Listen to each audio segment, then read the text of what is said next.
to Houston Real Estate Radio. I'm your host, Shannon Register, and every week we bring you news and information you can use on your next real estate transaction. This week, though, we're going on the road. We're having lots of fun. We are at the Band Jam this week. This is a networking event that Forward Results puts on, and you can find out more information about it at forwardresultsbandjam.com. So this weekend, we're doing something really special. We are interviewing some of our Houston Mayoral Candidates. So we're going to have several on the show today, and I'm going to ask them lots of questions, pick their brain a little bit, because I know that this is a big decision that you are going to be making soon about who's going to be the next mayor of Houston. So we're really excited this segment to have Chris Bell joining us. And I know it's a little hot, and I apologize for that, and it's a little loud, because it's a networking event, but we're going to have a lot of fun tonight. Not too bad. Thanks, Shannon. This is great.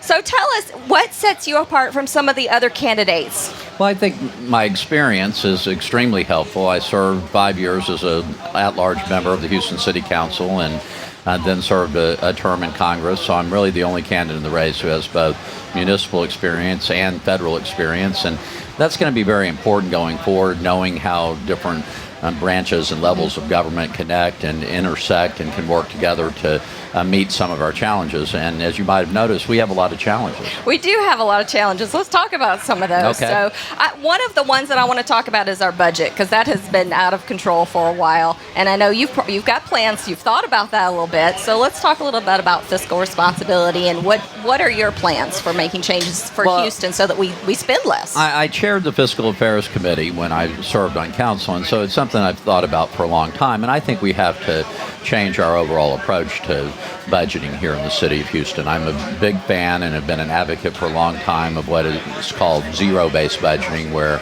instead of just coming in and saying we spent this much money last year and we need this much more money next year because we did such a great job, I'm in favor of coming in and starting at zero and justifying the expenses that you're asking for the next year, because I think that's naturally going to lead to efficiency and more waste being cut. Right. I'm also a big fan of tracking what we're doing much more seriously, and that's one of my big platforms is talking about technology and taking greater advantage of technology so we can do that kind of analysis. I think that transparency for the city is important so that people can get more involved in what's going on. And, there are a lot of decisions to be made. What will you do to help the city be a little bit more transparent for interesting you should ask. I'd invite people to look at our website. It's bellformayor.com, and there we've rolled out a lot of ideas, but one of the big ones is our eHouston proposal, and it has to do with transparency, efficiency, and innovation. And the transparency part is putting as much of the financial information regarding the city as up online, so that it will be available to citizens who want to see how their tax dollars are being spent, and not just for the city of Houston dealings, but we will try to make that happen with the deals that the TERSs are making, the tax increment reinvestment zones, because there have been a lot of questions about that.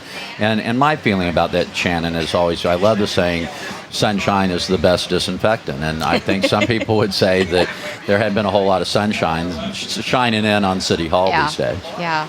Well, Adrian Garcia is going to be here tonight, and so we're going to be talking a little bit about crime. So I want to let you have an opportunity to talk about that, because we know in a city this big, there's going to be a lot of crime. And how will you handle that? How will you reduce the crime? And would you bring in more law enforcement officers? Well, I think all the candidates are in agreement that we need more law enforcement officers. Obviously, we're going to have to find a way to pay for them, but I also think we're going to have to change our attitude, because I was rather shocked to learn that there were more than 20,000 crimes with actual leads that had not been investigated, and that's inexcusable. And I think we've allowed this attitude to develop here in Houston that so-called minor crime really doesn't make any difference. And if your car gets broken into, or worse, your home gets broken into, it's not minor to you, is it? It's not minor at all. And if it can be investigated, it should be investigated, because I think that will lead to be a deterrent to more serious crime down the line.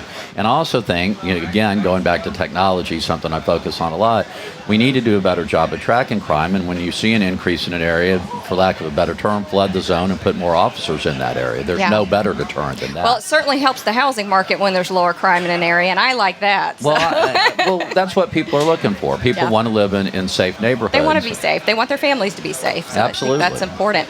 Let's talk about, we talked a little bit about the budget, fiscal responsibility. Has the general plan rolled out out yet? I know y'all were expecting it kind of any day now. Did that roll out yet? It has not, but it could roll out before the end of Mayor Parker's term, and then obviously the implementation would really fall to the next mayor. And based on what I've heard so far, I'm encouraged. I think we need to do a better job of planning for the future, certainly given the growth that we've seen in Houston. What do you want to see come out of that plan?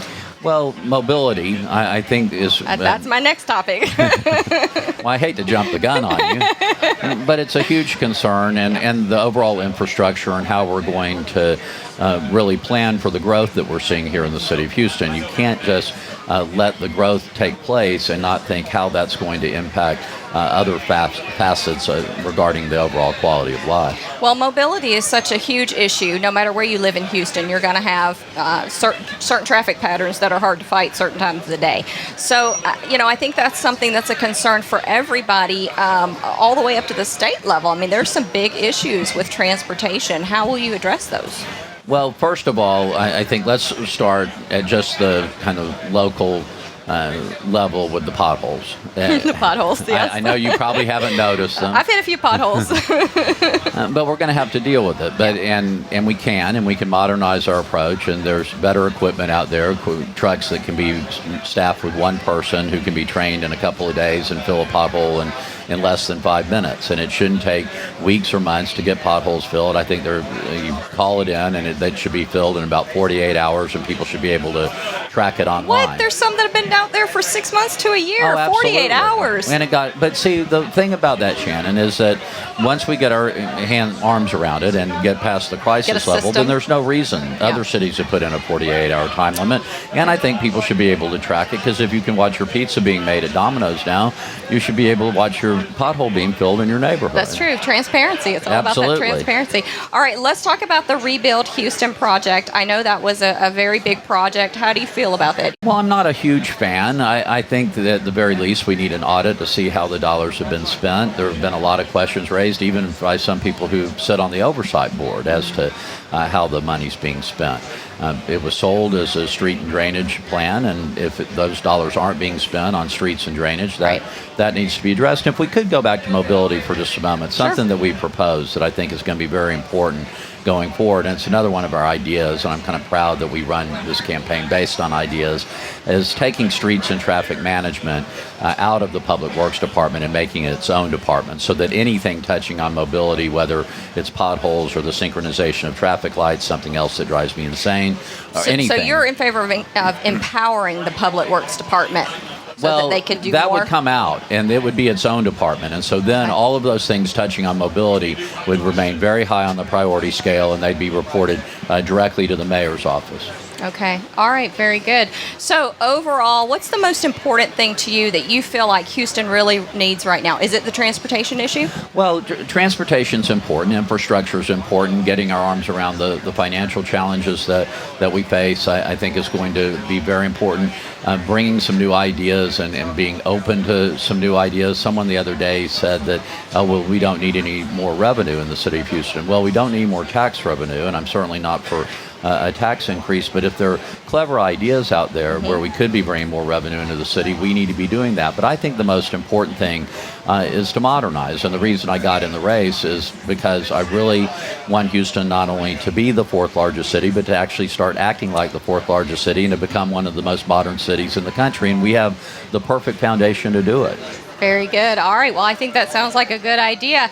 I think that, it's important that the people out there that are voting for their next mayor know who you are and what you're doing. So real quickly, in about 30 seconds, tell us about you, your family, and being in Houston, what it means to you. Well, I mentioned, my past political service, but I'm a husband and a father. We've been married, I guess it'll be 23 years coming up in November, and 2 sons, 19 and 17.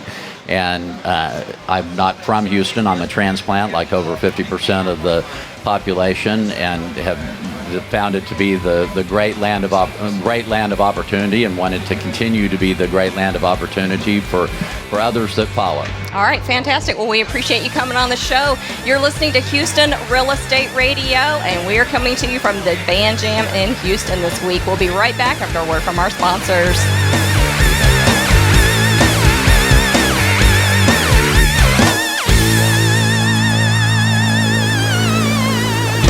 RREA Media has an exciting new product available to companies and organizations who are teaching classes and want to offer those classes online. Introducing Easy Distance Learning. Easy Distance Learning is a video-based distance learning system that allows companies and organizations to leverage their existing classroom content into a broader reach and increased revenues. Did you know that the rate of growth of distance learning is 10 times that of classroom education? And 66% of chief academic officers think distance learning is critical to their long-term strategy. Right now, 33% of higher education students are taking at least one online class.